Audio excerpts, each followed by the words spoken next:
So what is up, guys? Ghost here, and today we have some pretty major, massive changes here for the Black Ops Cold War beta.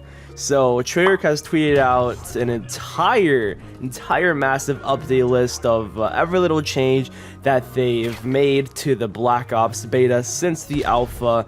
And let me tell you that just reading all this here definitely makes me very excited and makes me very confident about what Treyarch is doing, because they literally mentioned so many things to the point where I didn't even expect them to do this at all. So if you guys want to read all the patch notes yourself and look at every little thing, then for sure go look at it down below in the description, guys. I'm going to cover the main things that stood out to me. I'm not going to go over every little detail, but the main things, such as a brand new FOV slider, brand new pretty much built-in advanced UAV, aim assist on snipers, and a brand new customizable HUD, and much more, guys. So yeah, let's just go ahead and get right to it. But make sure you are all subscribed for more Black Ops Cold War content, and you drop a like in the video if you do happen to enjoy or learn something useful, and if you're hyped for the Black Ops Cold War beta. So let's just go ahead and mention the first thing right off the bat, which is aim assist on snipers, which yeah, guys, it's back. It's literally back. This is what Treyarch has to say about it. Sniper rifles are a key component of Black Ops combat, and in some ways more relevant than ever in Black Ops Cold War. With support for large maps and game modes, as well as cross-platform play, sniping can be effective and often extremely powerful playstyle. To balance out cross-play sniping, we've brought back aim assist for snipers on controllers, something we haven't had in Black Ops multiplayer since Black Ops 2. Yeah, so that's gonna be a very controversial and hot topic with the Call of Duty community here. Do you guys agree with this? I mean, I swear it felt like there was aim assist already on the snipers for the alpha, so I'm not sure what the heck they changed with it. If the alpha didn't have aim assist and now we do, bro, we have a problem, because I was doing insanely good with the sniping. But here are the actual changes they did with the snipers. Of course, they added aim assist on snipers for controller uses for cross-platform balancing, several precision aiming adjustments to help the sniping experience for more fluid. Sniper glint now displays more often and more reliably to help players understand when they are in danger. They adjusted ADS time on sniper rifles, which I don't know what that means. Did they increase it? Did they decrease it? It just says adjusted, so we don't know. Sniper rifles now requires higher hits on the body for one-hit eliminations. For example, upper chest instead of stomach, or upper arm instead of lower arm. So, I mean, yeah, I kind of agree with that right there. With sniping, you definitely would want to hit them upper chest to get those one-shot kills instead of, say, lower, maybe like lower leg, or like they said, lower stomach, just so it help with the balancing and not make them feel, you know, that overpowered. But we'll just have to see. So like Pomage says, aim higher with the sniping. The next thing here is pretty massive for console, at least. For PC users, they've already had this, but they added an FOV slider on all platforms. It says right here, added field of view slider on all platforms to define the height and width of the player's view and settings. So yeah, they finally did this, man. I've been asking for years and years for COD to do this. Games such as Apex Legends have been doing this on console, and I just been waiting for that time that COD is, you know, that COD would finally do it, and we finally have FOV slider for console, guys. So yeah, I wonder how this is gonna go. But if you're playing cross-platform, the PC guy is gonna have the advantage over you, regardless if they do have a higher FOV, because they could see more around them and whatnot. But let's just see how this turns out. But yeah, for the Gunsmith guys, they added a more detailed breakdown of statistics for each attachment, explaining in detail how each attachment influences its weapon stats. So guys, this is gonna be a game changer for Call of Duty. It's gonna really help out and explain how your class setups work with your attachments, and it's gonna be more detailed and broken down, and, you know, very easy to just read off of that, because usually with COD and its stats and its stat bars with the weapons, it doesn't tell all that much at all, and we kind of have to rely on breakdown videos from, like, say, YouTubers such as JGod or Exclusive Ace, you know, to learn what the attachments do on certain guns, or what the weapon does with their stats.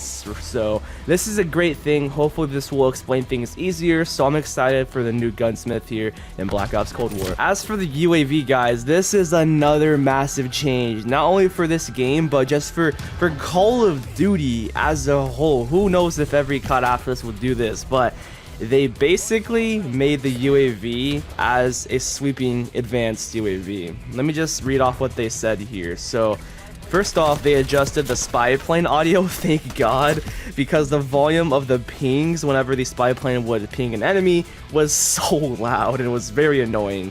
But right here, this is the big thing. For the first time in a Black Ops game, spy plane pings are directional and locational based on where an enemy is when they are swept by the radar, allowing for pinpoint accuracy. As this is a new mechanic, we will continue to monitor and adjust as necessary. So think of, say, this sweeping advanced UAV from Modern Warfare 3 or say Infinite Warfare. So yeah, that's exactly what it is, guys. Imagine an orbital VSAT, but it's just sweeping. Every time the radar is gonna sweep, it's no longer going to be a simple red dot. It's gonna be directional like an orbital VSAT, and it's gonna signify you if the enemy is, say, on a lower level or an upper level, just so it's easier to read. Which, dude, that's gonna be a game changer, man. That probably means there's not gonna be an orbital VSAT score streak to the game if that's the case, but who knows? At least it's not there permanently and it's sweeping, because if it was there permanently as a VSAT, then that would be overpowered as hell. So we'll just have to see how this goes. Let's now talk about a brand new system here to multiplayer, which we've had this pretty much in Warzone or other battle royales you can think of, but they added the pinging system to multiplayer. So you guys know how you can ping items in, say, Fortnite or other battle royales or Warzone or whatever it is, guys.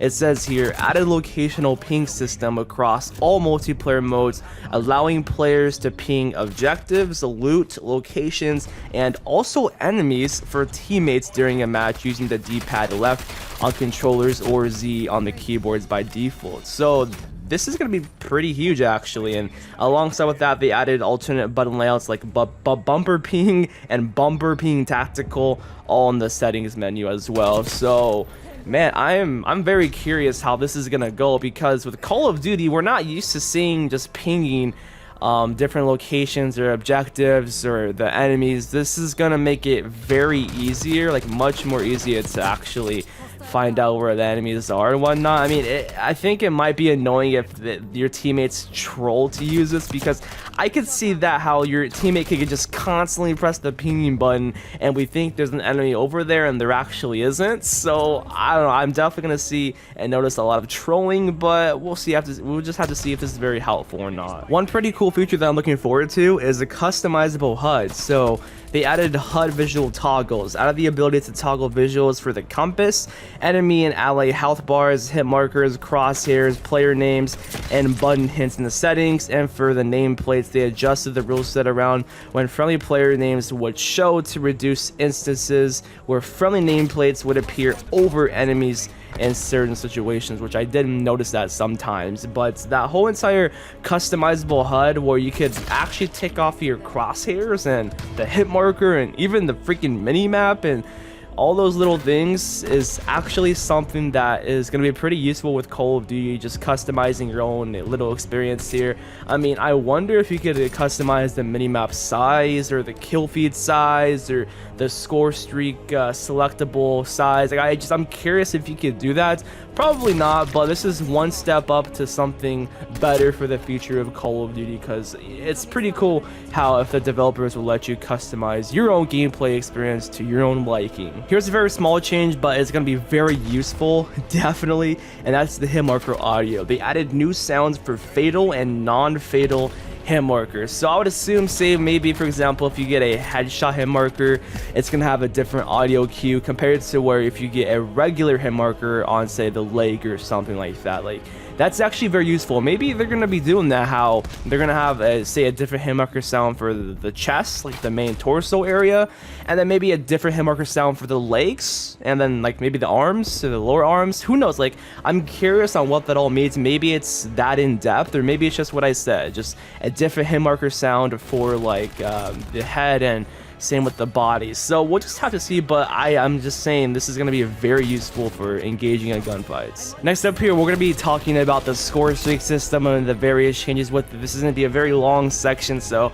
bear with me here, guys. So the score streak system, objective score rewards have been increased in domination, kill confirmed, and hardpoint.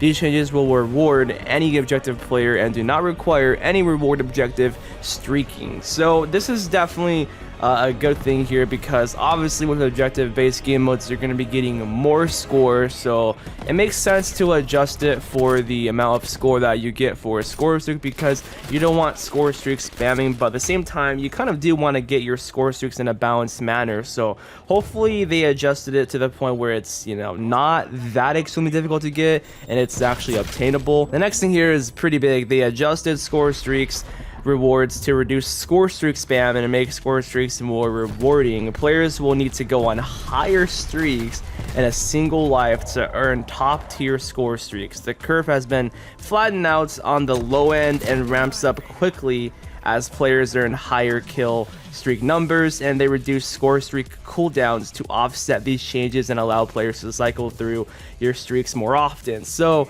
that's actually very good that they reduced the cooldown, because I was noticing that the cooldown lasted a bit way too long for my liking, honestly.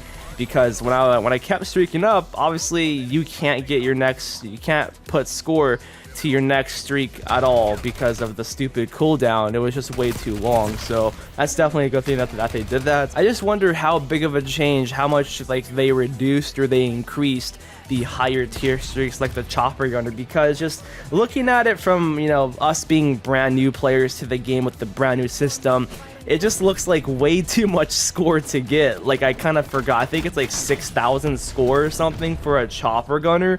Just that looks like a lot off of us, you know, barely knowing the game that much, and we're new to the game. So that looks like a lot. I don't know what they're going to be doing or what type of like say explanations next to the description of like the score streak they're going to have, because I'm sure they should do that. They should say like the amount of score for objective based game modes and then the amount of score to get it for, say, TDM non-objective based game modes, because they definitely need to change that, man. Like, I felt like I got no streaks in kill confirmed at all, barely any. I got most of my streaks in dominations, and same for team deathmatch. You literally could not get a freaking chopper gunner in team deathmatch unless you somehow like streaked up on maybe that 15 kill streak or something like that. So yeah, I say those would be the major changes that would affect your gameplay. About every single match, or just most matches, you're gonna be noticing this with Call of Duty Black Ops Cold War. There's a lot more tiny things, like just there's so many